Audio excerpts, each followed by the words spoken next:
মার্কেটাইল bank শিরোনাম জানাচ্ছিলাম, এবারে পুরো খবরে যাব। বাণিজ্য, জনশক্তি, রপ্তানি সহ নানা ক্ষেত্রে সহযোগিতা বাড়াতে 10টি চুক্তি ও সমঝোতা স্মারক সই করেছে বাংলাদেশ ও কাতার। মঙ্গলবার প্রধানমন্ত্রীর কার্যালয়ে সফররত কাতারের আমির Sheikh Tamim bin Hamad Al Thani এবং প্রধানমন্ত্রী শেখ হাসিনার উপস্থিতিতে চুক্তি এবং সমঝোতাগুলো সই হয়। পরে ভিডিও কনফারেন্সের মাধ্যমে নিজের নামে রাজধানীর কালশিতে একটি পার্ক এবং একটি উড়াল সড়কের নামকরণের উদ্বোধন করেন কাতারের আমির। রুহুল আমিন তুহিন আরও জানাবেন। মধ্যপ্রাচ্যে বাংলাদেশের অন্যতম শ্রমবাজার কাতার, যেখানে কর্মরত প্রায় 4 লাখ বাংলাদেশি। আমদানির মাধ্যমে বাংলাদেশের জ্বালানি চাহিদার বড় অংশ পূরণ হয় সেখান থেকে। এমন সুসম্পর্কের মধ্যেই ঢাকা সফর করেন কাতারের আমির Sheikh Tamim bin Hamad Al Thani. সফরের দ্বিতীয় দিন সকালে প্রধানমন্ত্রীর কার্যালয়ে গেলে শেখ হাসিনা তাকে স্বাগত জানান। প্রথমে শেখ তামিম ও শেখ হাসিনা একান্ত আলাপ করেন। পরে আনুষ্ঠানিক বৈঠকে দুদেশের মধ্যে 10টি চুক্তি ও সমঝোতা স্মারকের বিষয়গুলো চূড়ান্ত হয়। বৈঠক শেষে দ্বৈত কর পরিহার, আইনগত সহযোগিতা, সাগরপথে পরিবহন, পারস্পরিক বিনিয়োগ উন্নয়ন ও সুরক্ষা এবং যৌথ ব্যবসা পরিষদ গঠন সংক্রান্ত চুক্তিতে স্বাক্ষর করে দুদেশ। সমঝোতা স্মারক সই হয় শ্রমশক্তি, বন্দর পরিচালনা, উচ্চশিক্ষা ও বৈজ্ঞানিক গবেষণা, যুব ক্রীড়া ক্ষেত্র ও কূটনৈতিক প্রশিক্ষণে সহযোগিতা বিষয়ে। ঢাকায় কালশী বালুর মাঠে প্রস্তাবিত পার্ক ও ইসিবি চত্বর থেকে কালশী উড়াল সেতু পর্যন্ত সড়কটি কাতারের আমিরের নামে নামকরণ করা হয়। ভিডিও কনফারেন্সে এর উদ্বোধন করেন কাতারের আমির। সোমবার বিকেলে দুদিনের সফরে ঢাকায় আসেন Sheikh Tamim bin Hamad Al Thani. 2 দশক পর কাতারের কোনো শীর্ষ নেতার এটি প্রথম বাংলাদেশ সফর। রুহুল আমিন তুহিন, RTV, ঢাকা। গরমে অতিষ্ঠ দেশের জনজীবন। খুলনা এবং রাজশাহী বিভাগের উপর দিয়ে বয়ে চলছে তীব্র তাপপ্রবাহ। রাতে তাপমাত্রা না কমা এবং তাপপ্রবাহের সঙ্গে বাতাসে জলীয় বাষ্পের পরিমাণ বেশি হওয়ায় বিরাজ করছে অস্বস্তি। আবহাওয়া অফিস জানিয়েছেন যে কাল বৈশাখী ঝড় এবং বৃষ্টি ছাড়া তাপপ্রবাহ আপাতত কমার সম্ভাবনা নেই। এদিকে গরমে বাড়ছে নানা রোগবালাই। কষ্টে আছেন শ্রমজীবী মানুষ। বিস্তারিত জানাচ্ছেন নাজিফ ফরাজি। তীব্র গরমে দিনের বেলায় চরম অস্বস্তির পর রাতে তা আরও বেড়ে যায়, ফলে ঠিকমতো ঘুমাতে পারে না মানুষ। তীব্র গরমে এই হাঁসফাঁস অবস্থায় সবচেয়ে বিপাকে খেটে খাওয়া শ্রমজীবী মানুষ। আবহাওয়া অফিসের কাছে নেই কোনো সুখবর। রাতের তাপমাত্রা কাঙ্ক্ষিত না কমা এবং তাপ প্রবাহের সঙ্গে বাতাসে জলীয় বাষ্পের পরিমাণ বেশি হওয়ায় চরম অস্বস্তি বিরাজ করছে। এই জলীয় বাষ্পের প্রভাবটা যোগ হয়। আমি দেখতেছি, আমি থার্মোমিটারে মাপতেছি 40.6 ডিগ্রি তাপমাত্রা, কিন্তু বাস্তবে সে জলীয় বাষ্পের আধিক্যের কারণে সে হয়তো অনুভব করছে 45 ডিগ্রি তাপমাত্রা, যেখানে 36 ডিগ্রি সে হয়তো 39-40 ডিগ্রি অনুভব করছে। দেশের খুলনা ও রাজশাহী বিভাগের 7 জেলার উপর দিয়ে বয়ে যাচ্ছে তীব্র তাপপ্রবাহ। রাজশাহী, পাবনা, খুলনা, বাগেরহাট, যশোর, কুষ্টিয়া ও চুয়াডাঙ্গা জেলার উপর দিয়ে বয়ে যাওয়া তীব্র তাপপ্রবাহ আগামীকালও অব্যাহত থাকার পূর্বাভাস দিয়েছে আবহাওয়া অফিস। আর ঢাকা, বরিশাল, রংপুর ও ময়মনসিংহ সহ দেশের অন্যান্য জেলার উপর দিয়ে মৃদু থেকে মাঝারি তাপপ্রবাহ বয়ে যাচ্ছে। দেশের রাজশাহী ও পাবনা জেলা সহ খুলনা বিভাগের উপর দিয়ে তীব্র তাপপ্রবাহ বয়ে যাচ্ছে। এছাড়া চট্টগ্রাম বিভাগ ব্যতীত সারা দেশের উপর দিয়ে মৃদু থেকে মাঝারি ধরনের তাপপ্রবাহ বয়ে যাচ্ছে এবং এই তাপপ্রবাহটা অব্যাহত থাকবে। আপাতত আমার বৃষ্টির ওরকম সম্ভাবনা নেই। সেক্ষেত্রে এই মাসব্যাপী কম বেশি তাপপ্রবাহ থাকবে। অব্যাহত তীব্র তাপপ্রবাহে বিপর্যস্ত হয়ে পড়েছে চুয়াডাঙ্গার জনজীবন। মেহেরপুরে তীব্র তাপপ্রবাহে মানুষের দুর্ভোগ চরমে উঠেছে। তীব্র গরমে রাস্তাঘাট অনেকটাই ফাঁকা। ঝুঁকি নিয়ে ভারী কাজ করছেন অনেক শ্রমিক। তবে স্বাভাবিক সময়ের চেয়ে কাজকর্মে ভাটা পড়েছে। শরবতের দোকানে ভিড় বেড়েছে পথচারীদের। যদিও রাস্তার পাশের এই শরবত পান থেকে বিরত থাকার কথা বলছেন চিকিৎসকরা। এদিকে গরমে ডায়রিয়া, সর্দি, কাশি, অ্যালার্জি সহ নানা রোগবালাইয়ে আক্রান্ত হচ্ছে মানুষ। এছাড়া গরমে ডিহাইড্রেশনেও আক্রান্ত হচ্ছেন অনেকে। নাজিফ ফরাজি, RTV, ঢাকা। দর্শক, এই মুহূর্তে ঢাকা শিশু হাসপাতালে রয়েছেন সহকর্মী সেলিম মালিক। সরাসরি যোগ দিচ্ছেন তিনি।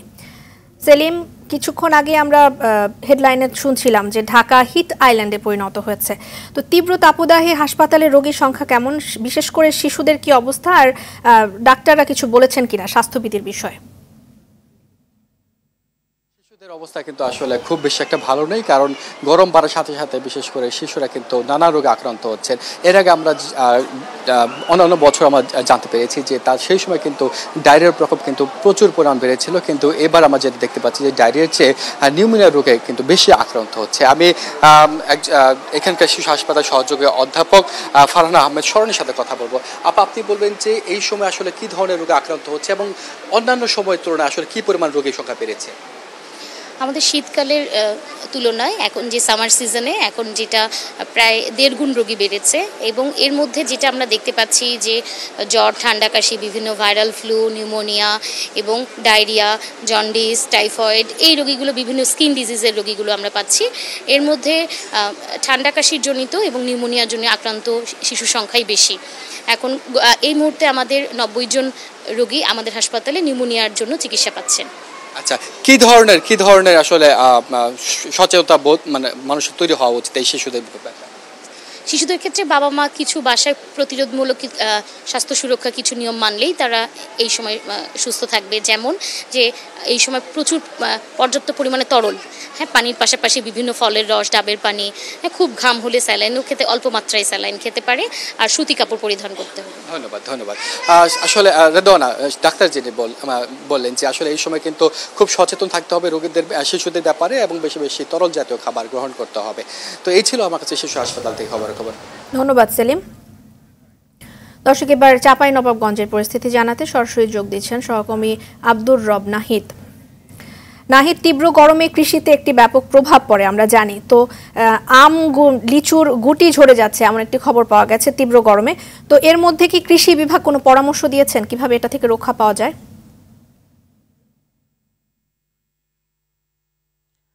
ধন্যবাদ আপনাকে।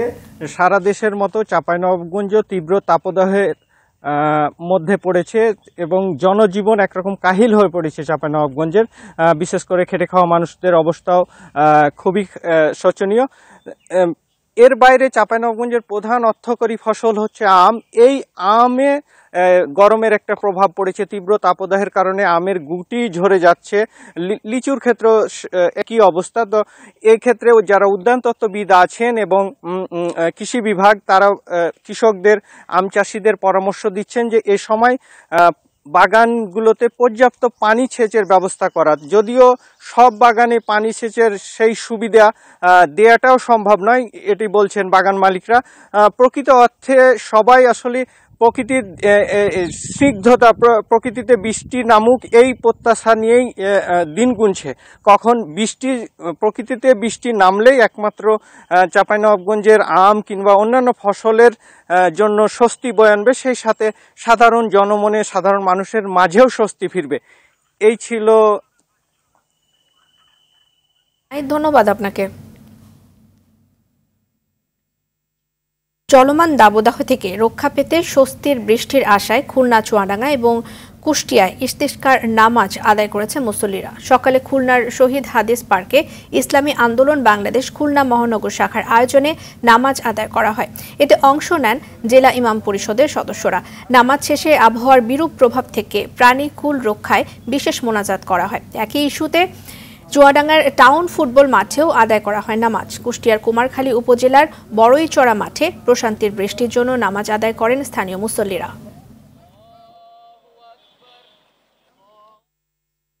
হিট আইল্যান্ডে পরিণত হয়েছে ঢাকা। গাছ কেটে ফেলা, জলাশয় ভরাট, যানজট, মুক্ত বাতাসের অভাব, গ্লাসে ঘেরা বহুতল ভবন উষ্ণতা বাড়িয়েছে রাজধানীর। নগর পরিকল্পনাবিদরা জানিয়েছেন এসবের জন্য অপরিকল্পিত নগরায়ন দায়ী। পর্যাপ্ত গাছ লাগানো, জলাধার সংরক্ষণ, এসি ব্যবহার নিয়ন্ত্রণ সহ দীর্ঘমেয়াদী পরিকল্পনা নিলে এমন তাপদাহ থেকে রক্ষা পাওয়া সম্ভব। এআর বাদলের রিপোর্ট। প্রচণ্ড রোদে পুড়ছে পিচ ঢালা পথ। গরম থেকে বাঁচতে পানিতে নেমে ঝাপাঝাপি করে শীতল হওয়ার চেষ্টা শিশুদের। গরমে তৃষ্ণার্ত প্রাণী বারবার পানি পান করে অস্থিরতা থেকে বাঁচার চেষ্টা করছে।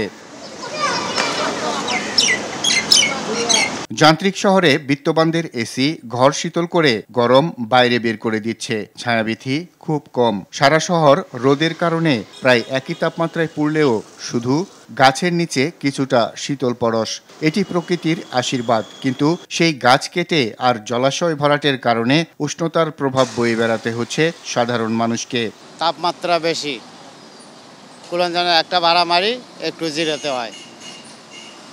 এখানে একটু গাছের তলে বসে আছি, বাতাস পাতেছি। খেপ মারতে পারে না, গরম বেশি। 20-30 মাইরা জুড়ে আবার এসনে আবার গাড়ি চলাই। আগের গরমে ভালোই গরমে ভাড়া মারিছে, মানুষ বেড়ে গেছে, এখন সেটা আমি দেখছি না, আরো কম পাচ্ছে। ঢাকা দক্ষিণ সিটিতে শতকরা 12.5% আর উত্তর সিটিতে 14% গাছ রয়েছে, যেখানে থাকার কথা 30 থেকে 40%।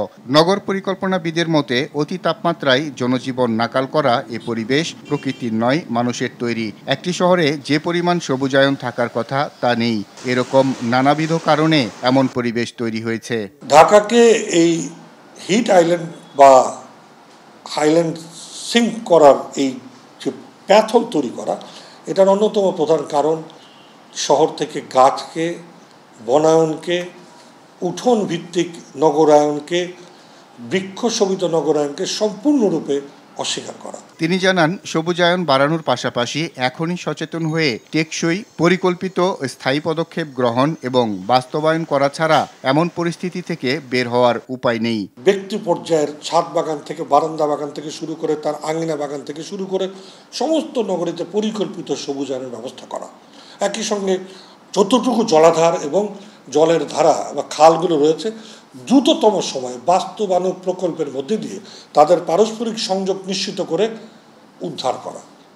এই 3টি কাজের মধ্যে দিয়ে বিরাট পরিবর্তন হতে পারে আগামী 3 বছরে, এবং এই পরিবর্তন ছাড়া এই উত্তপ্তিকরণের বিপরীতে প্রতিরোধ গড়ে তোলা প্রায় অসম্ভব। এজন্য নীতি নির্ধারকদের পাশাপাশি সরকারি, বেসরকারি সবগুলো সংস্থা ও প্রতিষ্ঠানগুলোর ভূমিকা গুরুত্বপূর্ণ বলে মনে করেন সংশ্লিষ্টরা। AR বাদল, RTV, ঢাকা। পার্বত্য চট্টগ্রামের বান্দরবানের থানচি, রুমা এবং রুয়াংছড়ির নির্বাচন স্থগিত করেছে নির্বাচন কমিশন।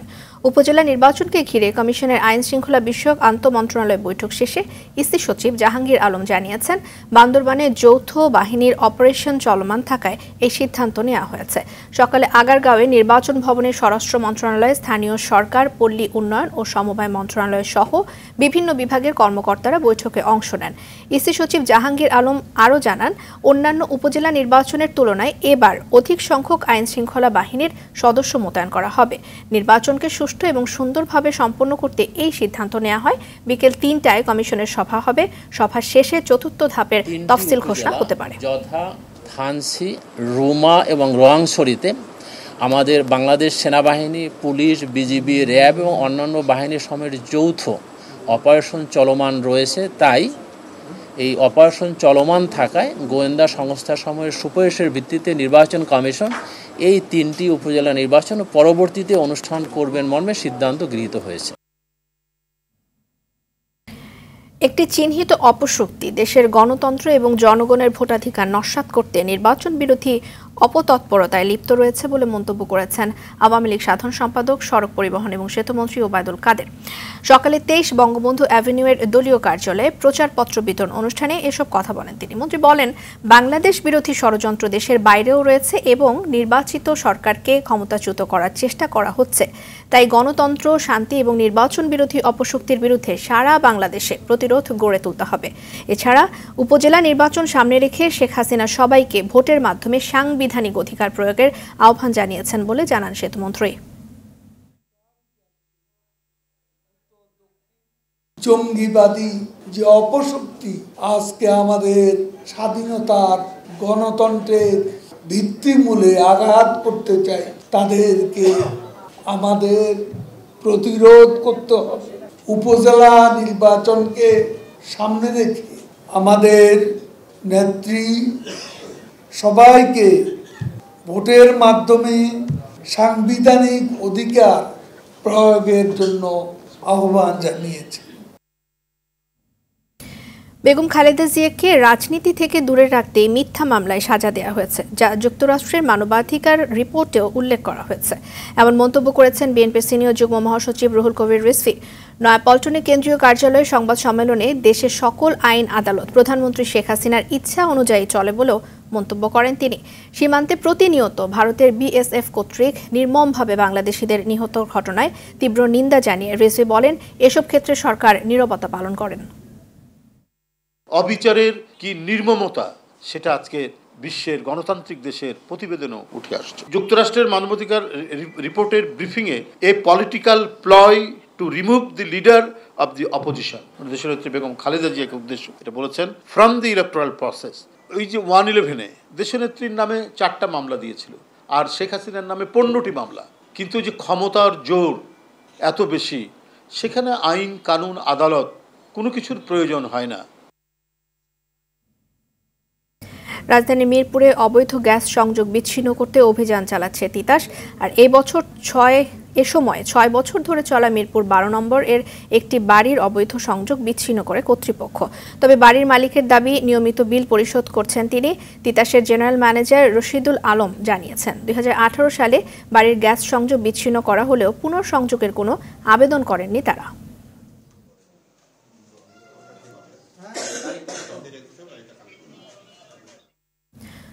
দর্শক, রাজধানী মিরপুরে অবৈধ গ্যাস সংযোগ বিচ্ছিন্ন অভিযানের খবর জানাতে সরাসরি যোগ দিয়েছেন সহকর্মী আশিকুল আলম। আশিক, অভিযানের বিষয়ে একটু জানতে চাই, আপনার কাছে কি তথ্য আছে?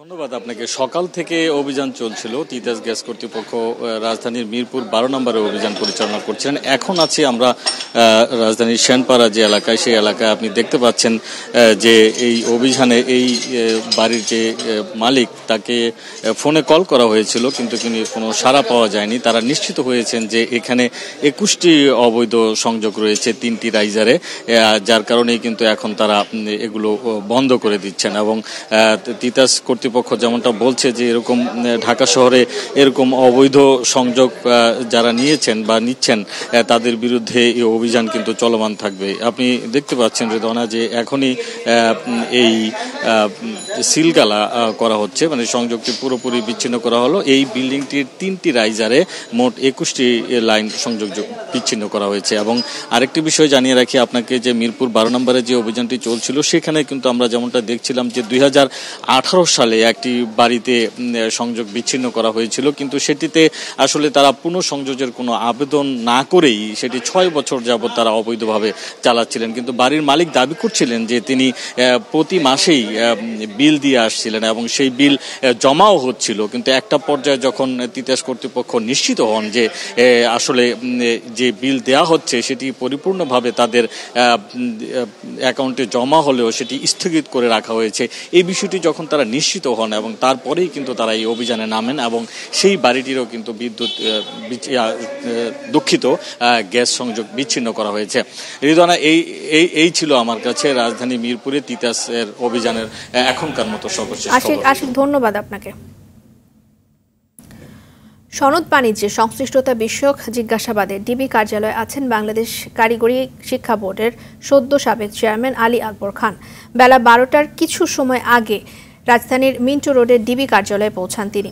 গেল 1 এপ্রিল কারিগরি শিক্ষা বোর্ডের সনদ জালিয়াতির অভিযোগে সিস্টেম অ্যানালিস্ট প্রকৌশলী AKM শামসুজ্জামান জিজ্ঞাসাবাদে একে একে উঠে আসে এই জালিয়াতির সঙ্গে জড়িত বোর্ড সংশ্লিষ্ট অনেক ছোট বড় কর্মকর্তার নাম।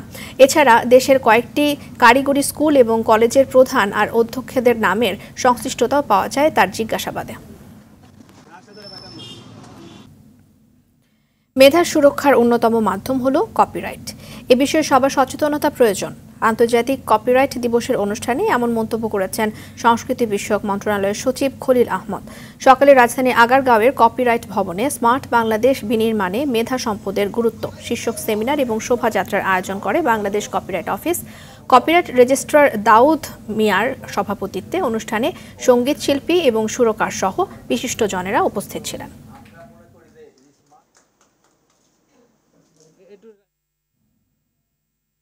দুই চিকিৎসকের ওপর হামলার প্রতিবাদে এবং অভিযুক্তদের গ্রেফতারের দাবিতে চট্টগ্রামে 24 ঘণ্টা প্রাইভেট প্র্যাকটিস বন্ধ রেখেছেন চিকিৎসকেরা। সকাল 6টা থেকে শুরু হওয়া এই কর্মসূচি চলবে আগামীকাল সকাল 6টা পর্যন্ত। এ সময় প্রাইভেট প্র্যাকটিস বন্ধের পাশাপাশি হাসপাতালে নতুন রোগী ভর্তি এবং সেবা কার্যক্রম বন্ধ রাখা হচ্ছে। বিএমএ চট্টগ্রাম শাখার ডাকা এই কর্মসূচির ফলে ভোগান্তিতে পড়েছেন রোগী এবং তাদের স্বজনেরা। গত 10 এপ্রিল চট্টগ্রামের পটিয়া জেনারেল হাসপাতালে এক রোগীকে চিকিৎসায় অবহেলার অভিযোগে চিকিৎসক রক্তিম দাসকে মারধর করেন স্বজনেরা। দুদিন পর চট্টগ্রাম মেডিকেল সেন্টার হাসপাতালে আরেক চিকিৎসককেও মারধর করা হয়।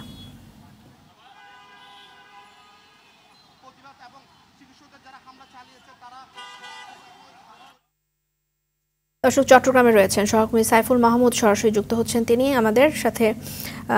সাইফুল, রোগীদের দুর্ভোগ নিরসনে চিকিৎসকদের কর্মবিরতি প্রত্যাহারের কোনো উদ্যোগ দেখেছেন কিনা? রিজওয়ানা যেমনটি বলেছেন, আসলে চট্টগ্রামে সকাল 6টা থেকে আগামীকাল সকাল 6টা পর্যন্ত যে কর্মবিরতি চলছে সেখানে কিন্তু রোগীদের দুর্ভোগে পড়েছেন। আমরা দেখানোর চেষ্টা করছি একটি ডায়াগনস্টিক সেন্টারের সামনে কিন্তু এখন রুগী এসেছেন। রুগী কিন্তু ঢোকার কোনো সুযোগ নেই। রুগীরা কিন্তু আসলে ঢোকার চেষ্টা করছেন, কোনোভাবে কিন্তু রুগী ঢুকতেছেন না। যেহেতু কর্মবিরতি চলছে, এই কর্মবিরতিতে কিন্তু আসলে কবে নাগাদ শেষ হবে সেটা বলা যাচ্ছে না। তবে বিএমএ যে ডাক্তার নেতা আছে তারা জানিয়েছেন আগামীকাল সকাল 6টায় এটা শেষ হবে। তবে নতুন করে কোনো রুগী দেখা হচ্ছে না এবং সেক্ষেত্রে কোনোভাবে কোনো ধরনের পরীক্ষা নিরীক্ষা করাচ্ছে না। একজন রুগী কিন্তু বায়োপসি করানোর জন্য কিছু নিয়ে এসেছিল, এগুলি কিন্তু তাকে ভিতরে প্রবেশ করতে দেওয়া হচ্ছে না এবং জানিয়েছেন আগামীকালকে নেওয়া হবে। আজকে নতুন করে কাউকে কিন্তু ভিতরে প্রবেশ করতে দিচ্ছে না এবং সেই জন্য কিন্তু রুগীরা কিন্তু ভিড় করছেন এখন চট্টগ্রাম মেডিকেল কলেজ হাসপাতালের দিকে। চট্টগ্রাম মেডিকেল কলেজ হাসপাতালে ভিড় করলেও কিন্তু সেখানকার ডাক্তাররা পরীক্ষা নিরীক্ষা করার জন্য কিন্তু বেসরকারি যে ডায়াগনস্টিক সেন্টারগুলো আছে সেখানে পাঠাচ্ছেন। সেখানে পাঠালেও কিন্তু রুগীরা কিন্তু ঝামেলায় পড়তেছেন। যেহেতু কোনো রুগীকেই কিন্তু ভিতরে প্রবেশ করতে দিচ্ছে না পরীক্ষা নিরীক্ষা করার জন্য, সেজন্য কোনো রুগী ভিতরে প্রবেশ করতে পারতেছেন এবং রুগীরা কিন্তু জানিয়েছেন তারা কিন্তু অনেক দূর দূরান্ত থেকে এসেছেন। তারা কিন্তু আজকে যদি পরীক্ষা নিরীক্ষা করতে না পারে তাদেরকে আবার আগামীকালকে আসতে হবে এবং অনেক দূর দূরান্ত থেকে আগামীকালকে আসাও কিন্তু তাদের জন্য অনেক কষ্টসাধ্য ব্যাপার হয়ে দাঁড়াবে। তবে নতুন করে কোনো রুগী ভিতরে প্রবেশ করতে দিচ্ছে না এবং রুগী যারা পুরাতন রুগী আছে ভর্তি আছে তাদেরকে সেবা দিচ্ছে এবং সেই সাথে যে বিকালবেলা ডাক্তাররা প্র্যাকটিস করে সেই প্র্যাকটিসে বন্ধ থাকবে বলে জানিয়েছেন। তবে আগামীকাল এটা স্বাভাবিক হতে পারে বলে ধারণা করা হচ্ছে। রিজওয়ানা, এই ছিল আমার কাছে এই মুহূর্তে ডাক্তারদের কর্মবিরতি নিয়ে সর্বশ্রেষ্ঠ। ধন্যবাদ সাইফুল।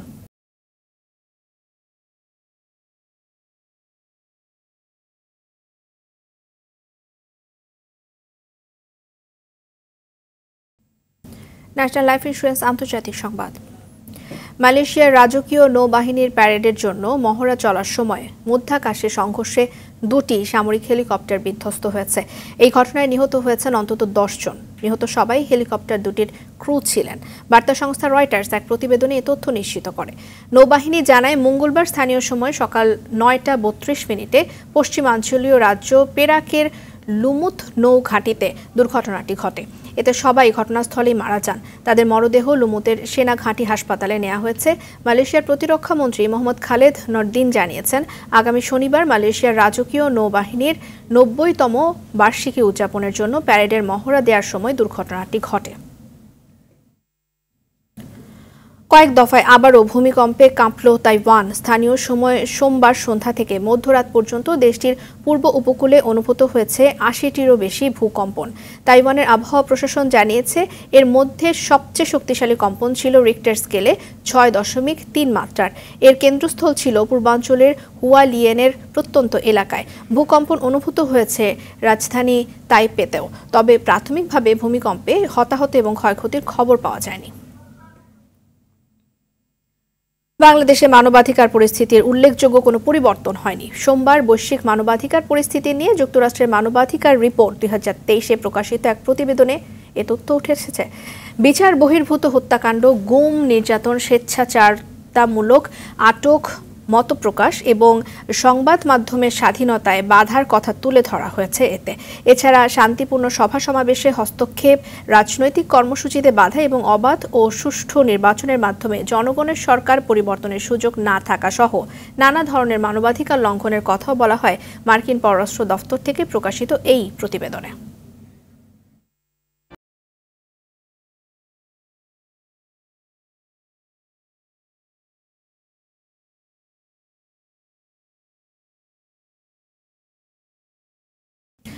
গাজায় গেল কয়েকদিনের সন্ধান মিলল একাধিক গণকবরের। এই ঘটনাকে অত্যন্ত দুঃখজনক মন্তব্য করে অবিলম্বে এর স্বাধীন এবং বিশ্বাসযোগ্য তদন্ত দাবি করেছেন জাতিসংঘের মুখপাত্র স্টিফেন ডুজারিক। এদিকে 7 অক্টোবর হামাসের হামলায় জাতিসংঘের ফিলিস্তিনি শরণার্থী বিষয়ক সংস্থা UNRWA এর জড়িত থাকার বিষয়ে প্রমাণ দিতে পারেনি ইসরায়েল।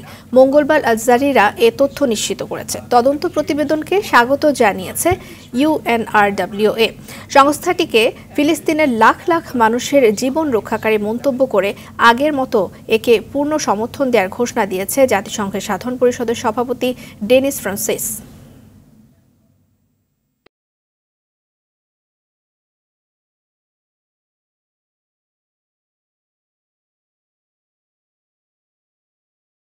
খেলার খবর। প্রথম বাংলাদেশি হিসেবে ম্যান্ডেলা আফ্রিকান বক্সিং কাপে স্বর্ণপদক জিতেছেন জিনাত ফেরদৌস।